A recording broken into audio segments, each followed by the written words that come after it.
হযরত আলীকে বললেন, ইয়া আলী, এই হাদিসটা বর্ণনা করেছেন হযরত আলী।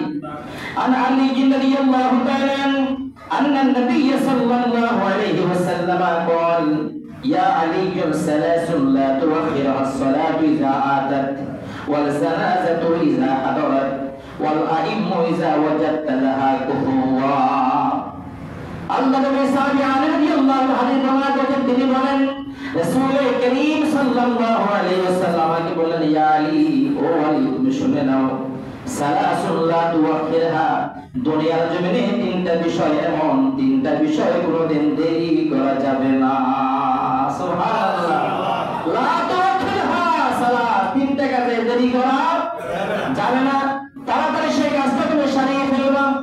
এক নম্বর রাসূল বলেন, as-সালাত ইযা আতাত, নামাজের ওয়াক্ত যখন হয়ে যাবে বিলম্ব করা যাবে না। নামাজের ওয়াক্ত হওয়া মাত্র যথা সময়ে নামাজ আদায় করা লাগবে। এখন বলবো না, একটু বলবো, এমন করতে করতে শয়তান আপনার আমার সাওয়ার হবে, ঠিক কিনা বলেন? বাস্তব না বলেন? যদি দেখবেন না, আরে আজান তো দিছি মাত্র, মুয়াজ্জিন সাহেবরা যাবো আর কি একটু পরে, আরেকটু বলে দেখেন না, আমাদের সময় তো এখন অনেক বাকি আছে, যাবো আর কি একটু পরে। করতে হতেই দেখা গেল আপনি নামাজের তকবীর ওরা পেলেন না, অথচ অথবা দেখা গেল নামাজে আপনি পেলেন না, ঠিক কিনা বলেন? এই যে রাসূল বলেছেন, আলী, আলী শোনা, ওলা তুআখিরহা সালাত, তিনটা কাজে দেরি করা যাবে না। এক নম্বর হলো as-সালাতু ইযা আতাত, নামাজের ওয়াক্ত যখন হবে দেরি করা যাবে না, ওয়াক্ত হয়ে গেছে তুমি নামাজটা আদায় করে নাও। সুবহানাল্লাহ। এবার রাসূল বলেছেন, ওয়াল জানাজাতু ইযা হাদারাত, যখন কোনো লোক মারা গেল, মারা যাওয়ার পরে বিলম্ব করা যাবে না। জানাজা আসা মাত্র তুমি জানাজার সালাতটা আদায় করে নাও। সুবহানাল্লাহ। আমাদের দেশে আছে দেখবেন, কয় না আমার ছেলেটা আসো, জায়গা থেকে আসবে, যে ওই জায়গা থেকে আসবে, এই জন্য ফ্রিজের মধ্যে রাখে, আছে না? একটা জীবিত মানুষ কি ফ্রিজে ঢুকায়?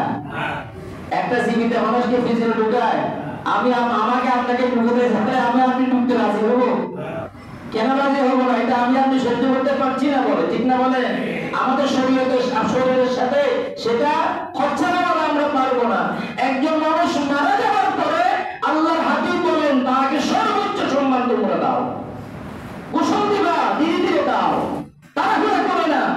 পুরো শরীর আস্তে আস্তে, পুরো শরীরে নরম নরম ভাবে, পুরো শরীরে পানি দিয়ে তুমি এটা ধরে দাও, নরম হাতে ধরো। শুধু এটা না, যখন আপনি কবরে নিয়ে যাবো হাতে মৃত ব্যক্তিকে, রাসূল বলেছেন না, এক কোণে একটা লম্বা মানুষ, আরেক জায়গায় একটা পেটে মানুষ, এমন না, সমান সমান যেন হয়, এইভাবে দাও, যাতে করে ওই ব্যক্তি যে হাতে যে লোকটা আছে লাশ, তার যেন কষ্ট না হয়। সুবহানাল্লাহ। ইসলাম কত সুন্দর, ঠিক কিনা? ইসলামী আদর্শ ব্যবস্থা কত সুন্দর। আর আমরা দেখে যাই মারা যাওয়ার পরে ওই লোকটাকে যে সম্মান করতে ইসলাম বলেছে, আর ওটাকে তোকে ফিরে দিল গাড়িতে, কোথায় কোথায়? এটা ইসলাম সমর্থন কথা বলে না, ইসলাম সমর্থন করে না, ইসলাম সমর্থন।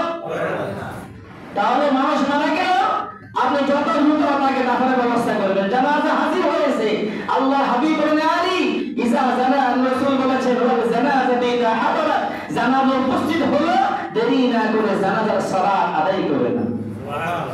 এবার আল্লাহ হাবিব বলেন, ওয়া ইন্নিসা ওয়াজাদতা লাহা কুফুয়া, ও নবী তুমি শুনে না, কোন নারী যখন কুমারী নারী অথবা কোন নারী বিধবা যদি হয়, অথবা কোন নারী যদি তালাক প্রাপ্ত হয়, ওই ব্যক্তির ওই নারী যখন কুফর মিলে যাবে, সমতা যখন স্বামী পাওয়া যাবে, বিলম্ব না করে তুমি তার বিবাহের ব্যবস্থা করে দাও।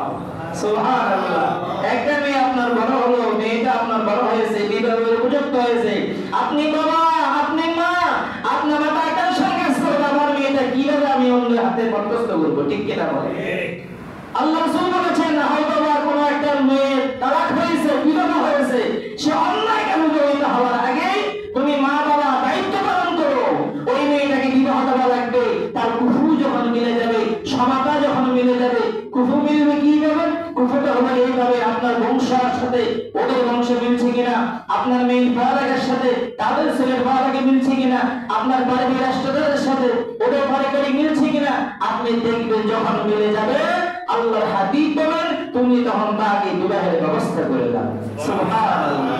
যাতে